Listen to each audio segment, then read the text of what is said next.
Hi, I want to do a video today on the mystery, the concept of a mystery behind the universe and how there isn't any mystery behind the universe and why people are always seeking mysteries behind the universe.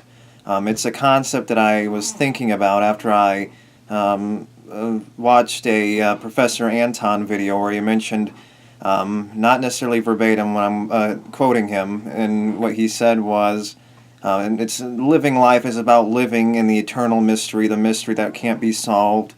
And my contention with this, my problem with this, is that when you say that there's no problem to solve, you're pretty much saying that there's no problem anyway. Practically, what's the point in any problem if it's a problem you can't solve? That's the whole point of life, the mystery. You want to solve the mystery. And even if there was a mystery, once we solve it, what else is there left beyond the mystery? I mean, I guess it's like a crime scene investigation. It's about solving the murder at the end. It's about the constant nature of life and figuring out what's going to happen next. Maybe that's what he means when he says this kind of stuff. I don't know what he means, but I think that's the idea of constantly recognizing and moving forward and see what's going to happen next and see what kind of mystery awaits you, what's going to happen to you next, and all those kinds of things, I guess. So it's the mystery. If there is a mystery, I wouldn't say there's a mystery, and I would say a lot of the time it has to do with words confusing us, the semantics, having words confuse our perception of reality. And I would say that that's obviously something that you have to take into consideration, because the way we use words is obviously has some connection, has some causes some variability in how we view the world around us and what we're doing and how we're saying it, describing it, and the situations that we're in, and it can change and shapeshift in a way the reality that we're living in and the perception that we're looking through. So I would say that there's no mystery behind it. There's obviously some details that we're missing. The mystery of the universe, what caused it, and like I mentioned before, there's what's the point in a mystery beyond solving the mystery. You want to solve the mystery, and living in the mystery of recognizing what caused the universe. You're just going to keep asking questions anyway when you keep on that's the semantics thing, recognizing that no matter what, you're going to keep asking what, who, what, when, where, why, what,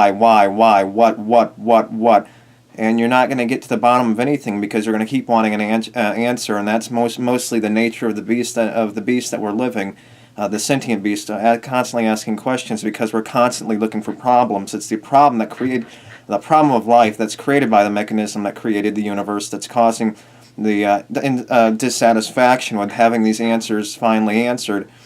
And I'd say that that's probably something that we have to take into consideration, that it's all inside of us that's causing these kinds of questions. So I would say that's obviously one thing to consider when it comes to recognizing exactly excuse me, recognizing what exactly we're doing here, and the mystery behind the details of the existence that we're living in. And it's obviously something that you have to come to terms with once you realize that you're hitting a brick wall. You're not doing anything but recognizing the mystery of obviously back in the old days, or back several hundred years ago, we were obviously having substitutes for answers to the mystery. We were putting things in its place. So no matter what, we're going to have to find something to fill that gap, and it's just a matter of filling that gap with the right things. So we always fill this gap. We always find a completeness. We're always living. We're always a living creature, the living beast. We're always doing the same thing. We happen to be a beast living and surviving. It's just the mystery behind the surviving, why we're here, what we're doing, what caused all this to happen in the first place. And this is the thing that I think is the contention with what we're trying to solve. And it's something that we've had crutches for, and we've used other things in its place, and it's just a matter of recognizing it, accepting whatever brick wall you may find when there's no more mystery, and recognizing these things, because we're going to inevitably reach this brick wall no matter what.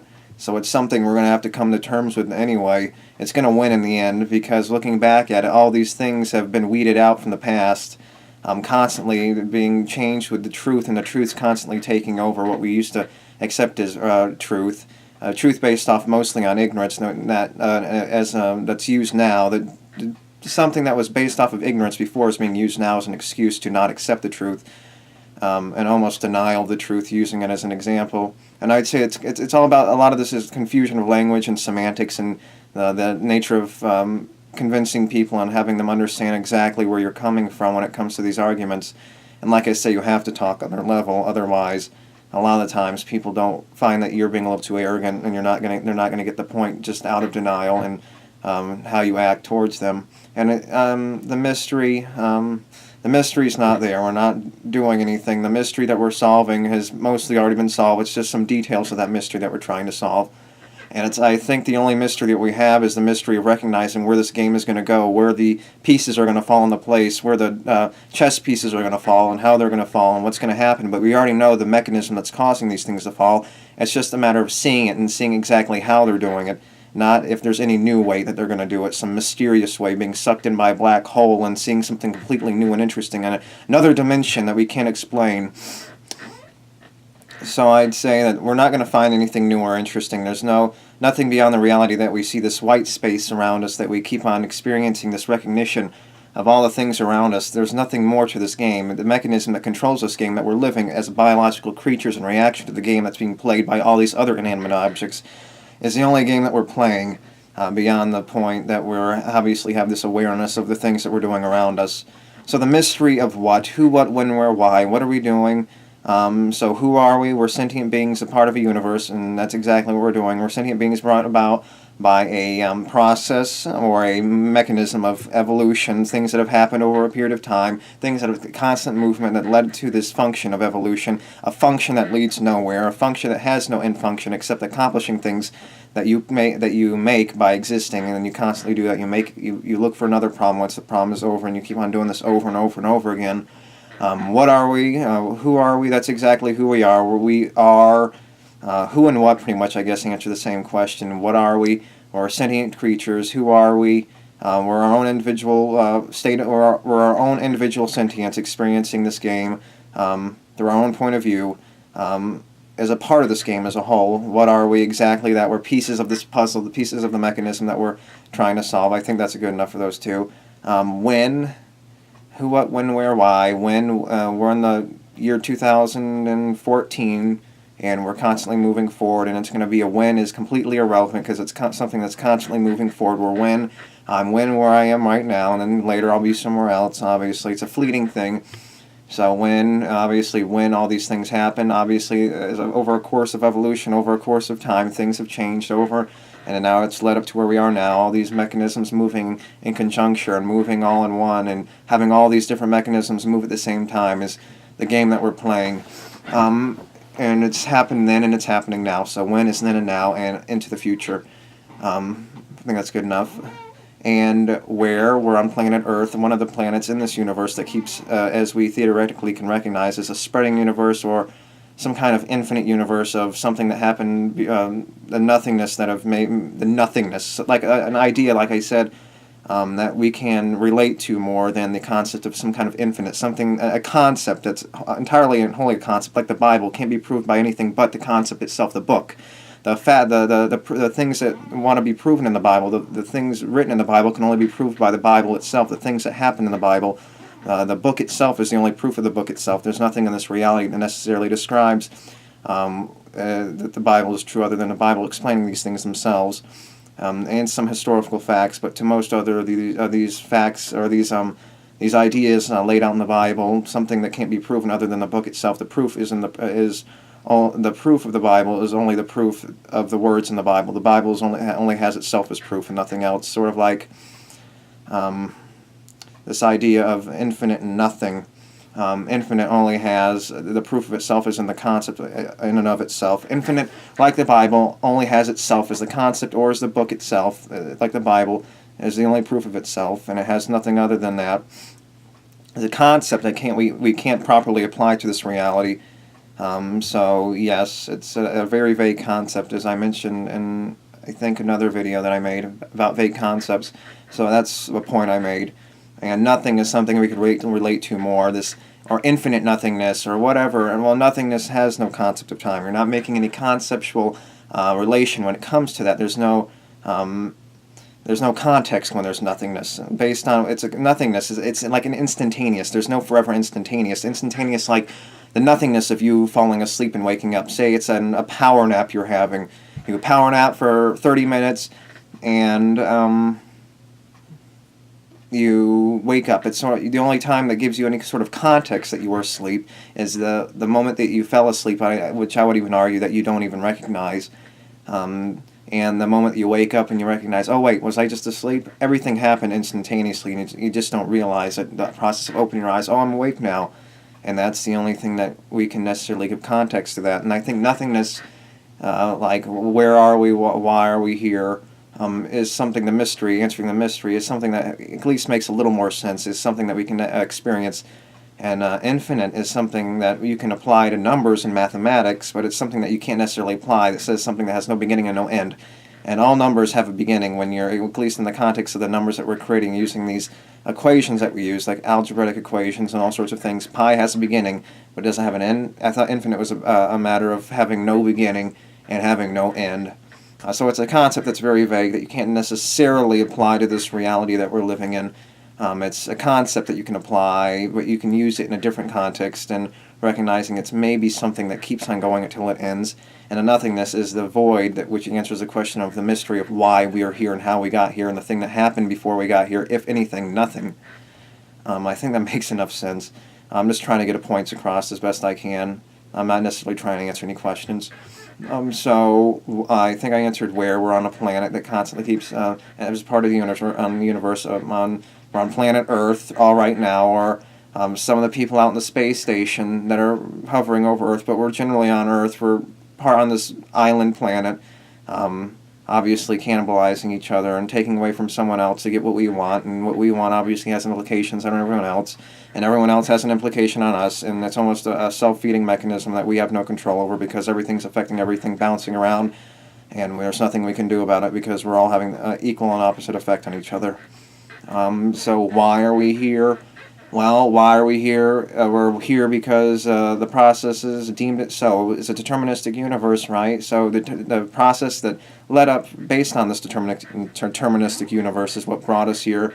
We're not here based on any divine intervention, unless you want to call the divine intervention the processes that have led us to where we are, and based off of some kind of deterministic touch, or you want to talk the touch, say, of some kind of God, if you want to call it that, or the touch of the beginning of what happened to where we are now. There's to replace it with something kind of like a God or some kind of deity or some kind of outside source. It would almost be begging the question even more, and replacing something that needs no answer beyond the answer explained by itself. Then you don't need any more of an answer, and that's all I'm saying. You don't need an answer beyond the answer that it's given already. So adding an extra component only adds extra questions and extra answers that leads down a path to just extra. You're adding extra that doesn't need to be there. It can be explained by the egg itself catching. You don't need the chicken beforehand. It's just replacing a complication or a process with something that has a process beginning, and then you just keep. It's sort of like the infinite regression idea. You're just replacing one beginning with another based on something that has that's something that was brought into existence based other than the process of the crack of the egg opening, releasing what it has inside, or releasing something as opposed to something that existed before the nothingness that caused the something to exist to begin with. So you're just begging something more of an answer, more of a question when you include something before the nothingness, or something the nothingness that happened before where what happened in this universe that we're living in, or the reality that we're living in now.